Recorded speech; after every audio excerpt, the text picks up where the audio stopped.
74 বার ফেরাউনের কথা উল্লেখ করা হয়েছে এবং ক্ষুধাদ্রোহী এই অত্যাচারীর করুণ পরিণতির কথাও তুলে ধরা হয়েছে।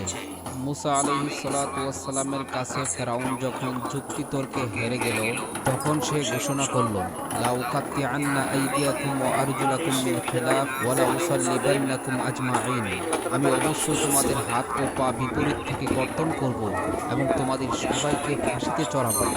যখন ফেরাউনের মন্ত্রী সবাই এই সিদ্ধান্ত পাশ হয়ে গেল, তখন আল্লাহ পাক রব্বুল আলামিন মুসা আলাইহিস সালাতু ওয়াস সালামকে জানিয়ে দিলেন, আনিসরি বিইবাদি ইন্নাকুম মুত্তাবাউন।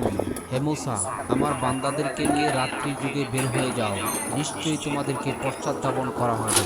অতঃপর মুসা আলাইহিস সালাতু ওয়াস সালাম যখন তার কওম বনি ইসরাইলকে নিয়ে রাত্রিবেলায় চলতে শুরু করলেন, যেতে যেতে তিনি লোহিত সাগরের পাড়ে চলে গেলেন। অনেকেই বলে থাকেন নীল নদ, অথচ ফেরাউন যেখানে ডুবে মৃত্যুবরণ করে